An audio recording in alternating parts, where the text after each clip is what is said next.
ახლა გადავალ ჩვენს ლეგენდარულ წურწუნაძე და იმავდროულად კაპიტან ვახოზე, იმიტომ რომ არგონავტების ვახსენებ. ვახო, შენ ბრძანე, ჩემო კარგო. ცოტა ძალიან ის რო არ იყოს ჩვენი ისა და გავიქცეთ ესეთი რაღაცა რომ რუსეთის ტელევიზია გადაიღო ეს ჩხიტა კორტილი რუსული ვარიანტი.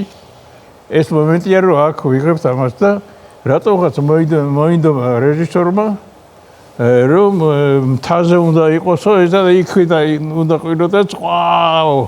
დიდი ბოდიში ვახო, რადგან ეს ახსენე, აი ზუსტად ამ თემაზე გვაქვს ერთი პატარა ვიდეო ჩანართი, სადაც თავად გოჩაყვება. ეს არის მამაჩემის გადაცემაში, რომელიც ტელე იმედში მომზადდა სტუმრად იუმორინასთან. მოდი ჯერ გოჩას მოусმინოთ, სადაც ის ახსენებს ალექსანდრე ბასილაიას და სწორედ მოკლედ ეხება ამ თემას და შემდგომ განმოვცოთ ეს ისტორია ჩვენ შოუში. ბატონი ალექსანდრე ბასილაია გენიოსი კომპოზიტორი, რომელმაც ყველა მომღერალს აბსოლუტურად ვინც ივერიაში მოღვაწეობდა, მოარგო თავის სტილზე, თავის ვოკალზე, თავის მონაცემებზე და მათ შორის მეც ეს ორი ყვავის არია, ჩემთვის იყო კულმინაცია ჩემს ვოკალური მონაცემებისთვის.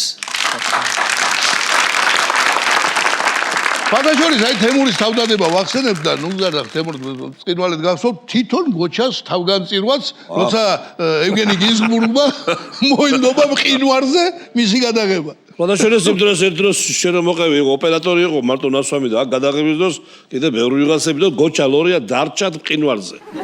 მაგას მე მოგიყვებით რა და მემართა იქ. მოყევი და. ეხლა ზევით მთაზე სადღაც პატარა ეკლესიასავით იყო რაღაც ქვის აშენებული რაღაცა და იქ დამტოვეს. დამიტოვა ბაკლაშკით სპირტი. რა ყინავს და მაცვია ფრაკი შავი და რა მეტი არაფერი. თავლია ერგული და რაღაც დაფეხურები დავინახე მე ბოლოს და მე დავლია უკვე ეს მეთქი ამ დათვი მოვიდეს ამ გელი ბოლოს დამინახეს როგორც იქნა და მომადგნენ მე თვითვრინავი და აი ესეთი თავგანწირვით მუშაობდა ყველა.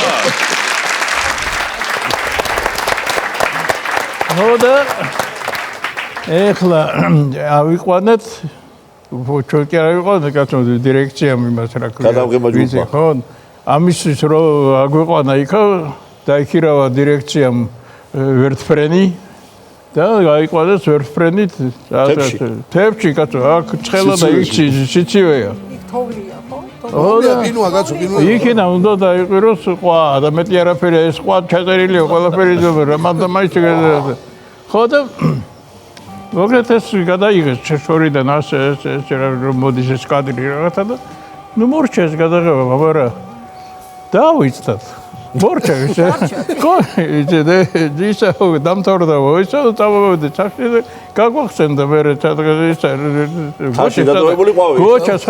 გოჩა სადარი და ეგერ არის არიქა ისევ გადარეკეს ვერტალიოტი ისევ გაგზავდეს ისევ და მე ვეკითხებოდი გოჩა შენ შევოდი სადამ ვერტალიოტი მოვიდო და ისე არაფერია კაცო მე კოდიაკი მქონდა იმას სვამდიდა და ეს არის ზუსტად ის ბაკლაჩკები რომელიც ახსენა და შავი და ვახსენებდიო ყინულებში რა არის თან ხელი შავი ხო ფრაკი იყო და შიგნით პენანგი და მოკლედ დიდი გმირობის ფასად მოახერხა ამ გადაღების შემთავრება კონიაკმა უშველა კაცო კონიაკო ხაბარა კაცო და ისა მე მარტო კონიაკს ვამდი არაო კაცო კიდე ჩემს მიღრას ვეროდიო ჩურჩულით იქშენებდიო დირექტორსო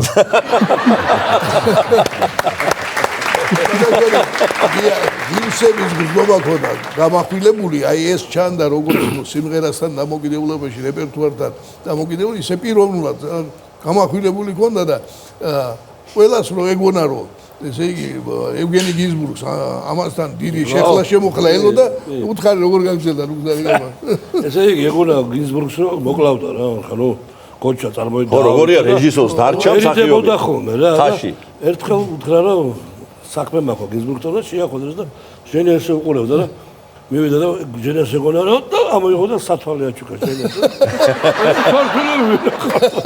ძალიან კეთილი ეგეთი დეცულოვანი კაცი იყო რა ქონდა ისი? მართლა ხო ბევრი ლაპარაკი ხო ქონდა რომ ძალიან ძლიერი. მე რომ ღეროდი ბუსარიას აი ეს რო იყო მეტრ პოდი და იდგა ხოლმე კულისებში და მისმენდა. თუ რომ გავიდოდი ხოლმე მოვიდა რომ მაგოცებ.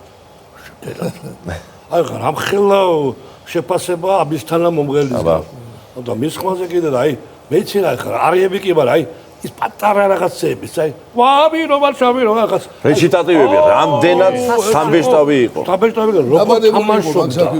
როგორც აი როგორც ესეთი იყო, აი არ ვიცი, ვერ აი აი ნაგდი ყვავი იყო რა.